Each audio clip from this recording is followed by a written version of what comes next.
नमस्कार दोस्तों, मैं राजकुमार मौर्य। बहुत बड़ी खबर आ चुकी है उत्तर प्रदेश के उप मुख्यमंत्री केशव प्रसाद मौर्य को लेकर।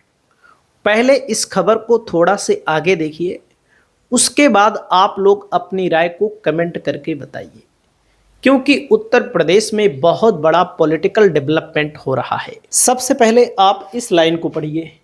यूपी में बीजेपी में टकराव, एक दूसरे के खिलाफ योगी आदित्यनाथ और केशव प्रसाद मौर्य। जानिए पूरा मामला। मामला एक है अभिमुक्तेश्वरानंद को लेकर और एक मामला है यूजीसी नए कानून को लेकर। पहले केशव प्रसाद मौर्य का एक बयान सुनिए, उसके बाद आगे बताते हैं। क्या पूज्य शंकराचार्य जी के चरणों में प्रणाम है, बढ़िया स्नान करें, उनसे प्रार्थना है और यह विषय का समापन करें, ऐसे आग्रह। तो केशव प्रसाद मौर्य जी यहाँ पर शंकराचार्य जी को प्रणाम कर रहे हैं, लेकिन जब केशव प्रसाद मौर्य शंकराचार्य को प्रणाम कर रहे हैं तो वहीं बीजेपी से जुड़े हुए जो योगी जी के समर्थक हैं वे शंकराचार्य को शंकराचार्य मानने से इनकार कर रहे हैं और योगी और शंकराचार्य में इस समय हठधर्मिता बढ़ चुकी है। आगे पहले इस बयान को सुनिएगा। इसीलिए ऐसा वक्तव्य वो दे रहा है। ये डिप्टी सीएम जो है समझदार है, ये समझता है कि हमारे अफसरों से गलती हुई है और ये समझता है कि मामले को इस तरह से बढ़ाया नहीं जाना चाहिए, इसको समेटना चाहिए, इससे हमको नुकसान हो रहा है, पार्टी को नुकसान हो रहा है, इसीलिए ऐसा वक्तव्य वो दे रहा है। ऐसा व्यक्ति मुख्यमंत्री, समझदार व्यक्ति को मुख्यमंत्री होना चाहिए, जो अकड़ में बैठा हुआ हो और जो जिद पाल करके काम कर रहा है। तो शंकराचार्य ने कहा केशव प्रसाद मौर्य जी को मुख्यमंत्री होना चाहिए, लेकिन मामला यही नहीं रुकता, मामला और आगे थोड़ा समझिएगा। तो आप यहाँ पर ध्यान दीजिएगा, यूजीसी काले कानून को वापस करने की बात की जा रही है और इसी मुद्दे पर केशव प्रसाद मौर्य को टारगेट भी किया जा रहा है। बताया जा रहा है कि बीजेपी के लोगों के द्वारा खुद बताया जा रहा है कि योगी को हटाने की साजिश रची गई है केंद्र सरकार के द्वारा।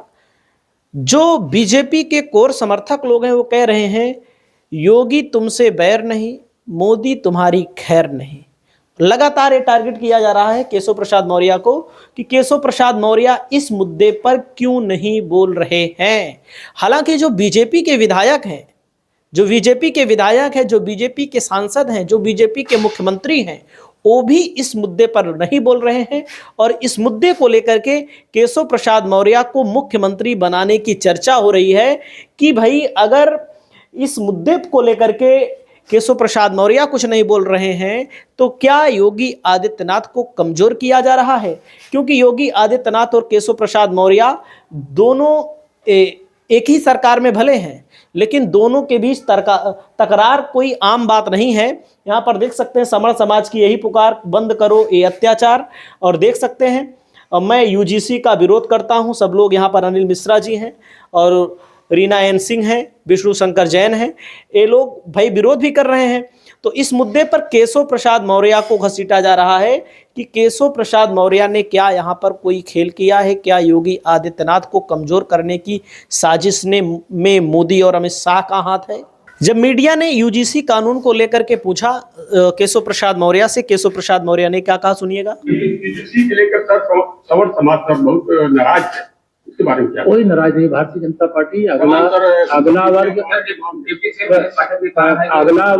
भारतीय जनता पार्टी अगली जाति, पिछड़ी जाति, अनुसूचित जाति की जैसे गंगा यमुना सरस्वती की त्रिवेणी है, वैसे ये त्रिवेणी है। यहाँ पे सबका साथ, सबका विकास, सबको सम्मान दिया जाता है। तो पीछे छूट गए हैं तो आगे बढ़ाने के लिए तो जरूरी कदम होता है उठाए। जिस पार्टी ने कहा कि अगर मुसलमानों का वोट न मिलेगा तो वो प्रधानी भी नहीं जीत पाएंगे। ब्रजेश जी पाएंगे, तुमसे पूछना आप किस परिपेक्ष में कहें, आप किसके सवाल कर रहे हैं। क्या पूज्य शंकराचार्य जी के चरणों में प्रणाम है, बढ़िया स्नान करें, उनसे प्रार्थना है। दोस्तों देख सकते हैं केशव प्रसाद मौर्य जी ने कहा बीजेपी सबकी पार्टी है, बीजेपी अगड़े की पार्टी है, पिछड़े की पार्टी है, दलित की पार्टी है। जब बीजेपी सबकी पार्टी है तो केशव प्रसाद के इस मुद्दे पर केशव प्रसाद से योगी के समर्थक बहुत खासा नाराज हैं। वहीं पर आप सभी साथियों को मैं बताना चाहूँगा, अभी हाल में ही एक मीटिंग हुई थी जिसमें केशव प्रसाद मौर्य या भजन लाल या मोहन यादव को आगे बैठाया गया और बीजेपी कुर्सी लेकर इधर उधर, योगी जी कुर्सी लेकर इधर उधर घूमते नजर आए और उनको पीछे जगह दी गई। तो इसके भी मायने निकाले जा रहे हैं कि उत्तर प्रदेश में कोई बड़ा राजनीतिक संकेत होने जा रहा है। तो आप उस वीडियो को देखिएगा। आप यहाँ पर देख सकते हैं योगी को पीछे भगाया, अपमान, प्लास्टिक की कुर्सी लेकर घूमते रहे योगी। देख सकते हैं योगी जी यहाँ पर खड़े हुए आपको नजर आ रहे हैं और यहाँ पर बाद में प्लास्टिक की कुर्सी पर इनको पीछे बैठाया गया। यहाँ पर देख सकते हैं केशव मौर्य है, मोहन यादव है, राजस्थान के मुख्यमंत्री हैं और केशव प्रसाद मौर्य आगे बैठे हैं, मोहन यादव आगे बैठे हैं और यहाँ पर भजन लाल आगे बैठे हैं और योगी जी को यहाँ पर पीछे बैठा दिया गया है। इसी के साथ साथ आप सभी साथियों को बताना चाहूँगा, स्वामी अभिमुक्तेश्वर आनंद ने कहा है उत्तर प्रदेश के डिप्टी सीएम केशव प्रसाद मौर्य समझदार है, उन्हें सीएम होना चाहिए। जो अकड़ में और जिद में बैठा हो उसे मुख्यमंत्री नहीं होना चाहिए। यानी कि संकेत मिल रहे हैं कि शंकराचार्य ने जो बोला है। वहीं पर अभिषेक उपाध्याय लिखते हैं केशव मौर्य को सीएम होना चाहिए। शंकराचार्य का बड़ा बयान, डिप्टी सीएम समझदार है, वो समझता है कि हमारे अफसरों से गलती हुई है, इससे हमें नुकसान होगा। ऐसे समझदार व्यक्ति को मुख्यमंत्री होना चाहिए। जो अकड़ में बैठा हो उसको मुख्यमंत्री नहीं होना चाहिए।